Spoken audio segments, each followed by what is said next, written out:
అధ్యక్ష,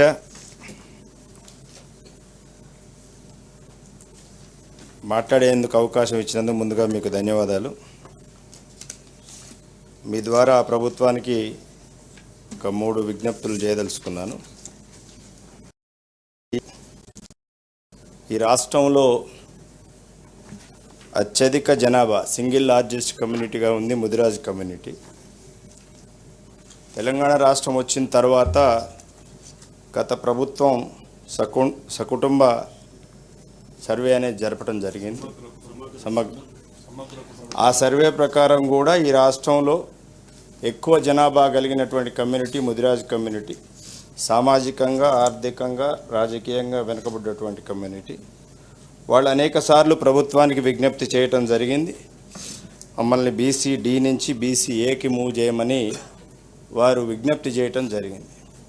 దానిలో భాగంగానే ఉమ్మడి రాష్ట్రంలో కాంగ్రెస్ ప్రభుత్వం వైఎస్ రాజశేఖర్ రెడ్డి గారు ముఖ్యమంత్రిగా ఉన్న సమయంలో జీవో నెంబర్ 15 తీసుకురావటం అనేది జరిగింది.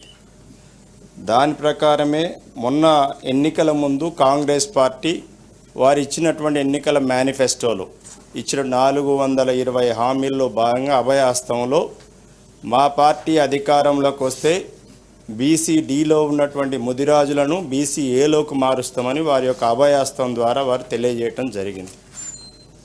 అయితే ఇప్పుడు ప్రభుత్వాన్ని ముదిరాజు సంఘాలు ఆ విషయం మీద విజ్ఞప్తి చేస్తే అది సుప్రీంకోర్టులో ఉందని గవర్నమెంట్ చెబుతుంది.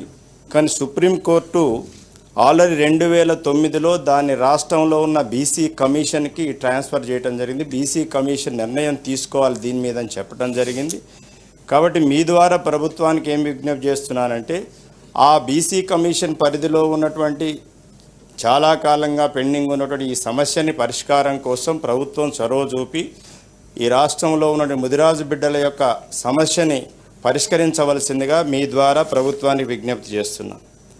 అలాగే మా సొంత నియోజకవర్గం, నా సొంత మండలం తిరుమలాయపాలెం, గతంలో గౌరవ మంత్రి గారు తుమ్మల నాగేశ్వరరావు గారు మంత్రిగా ఉన్నారు.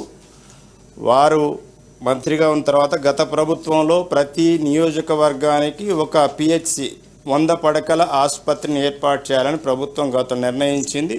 దానికి సంబంధించి బిల్డింగ్ కూడా బ్రహ్మాండమైన బిల్డింగ్ ఆ మండల కేంద్రంలో కట్టడం జరిగింది. ఇప్పటికే ఫండ్స్ కూడా 26 కోట్ల రూపాయలు శాంక్షన్ చేయటం అనేది జరిగింది కాదు. కానీ ఇప్పుడు మళ్ళా ప్రభుత్వం మారిన తర్వాత మా మండల కేంద్రం నుంచి పక్కన ఉన్నటువంటి బిల్డింగ్ లేనటువంటి కూసుమంచి మండలానికి ఆ యొక్క పిహెచ్సిని చేంజ్ చేయాలనేటువంటి ప్రతిపాదన ప్రభుత్వం ముందు ఉన్నట్టు తెలుస్తుంది. ఇప్పటికే అన్ని పార్టీలు, అఖిలపక్షాలు అన్ని కలిసి కూడా గత 10 రోజులుగా అక్కడ పెద్ద ఎత్తున ధర్నాలు జరుగుతున్నాయి. కాబట్టి నాకంటే ఎక్కువ విషయం మా అగ్రికల్చర్ మినిస్టర్ గారికి తెలుసు, వారు మా జిల్లా మంత్రిగా ఉన్నారు కూడా. కాబట్టి నేను మీ ద్వారా ప్రభుత్వాన్ని డిమాండ్ చేసేది ఏంటంటే, అక్కడ ఉన్నటువంటి పిహెచ్సిని ఎట్టి పరిస్థితుల్లో తరలించొద్దు, ఆ 100 పడకల ఆసుపత్రిని అక్కడ దాన్ని అభివృద్ధి చేయాలని మీ ద్వారా మంత్రి గారికి కోరుతున్నాను. అట్లాగే ఈ సభలో 12 మంది లోకల్ బాడీ నుంచి ఎన్నికైనటువంటి ఎమ్మెల్సీలు ఉన్నారు. మాకు ఓట్లేసిన మా ఓటర్స్ అందరూ కూడా మేము జిల్లాలకు వెళ్ళగానే అడుగుతున్నారు, మా శాలరీస్ మేము ఓట్లే ఇప్పించుకున్నారు తప్ప మాకు ఇంతవరకు శాలరీలు అనేది మాకు రాలేదు. మా ఎంపీటీసీలు, జడ్పీటీసీలు ఆవేదన చెందుతున్నారు.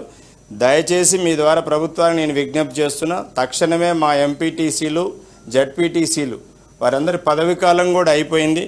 వారందరూ మా శాలరీస్ కావాలని ఎన్నో రకాలుగా అందరితో డిమాండ్ చేస్తున్నారు. మిగతా సభ్యులు కూడా అదే ఆందోళనలో ఉన్నారు. దయచేసి వారి శాలరీ తక్షణమే చర్య తీసుకోవాలని మీ ద్వారా గౌరవ మంత్రి గారికి విజ్ఞప్తి చేస్తున్నాను. మధు గారు చెప్పింది నోట్ చేసుకున్నాం అధ్యక్ష.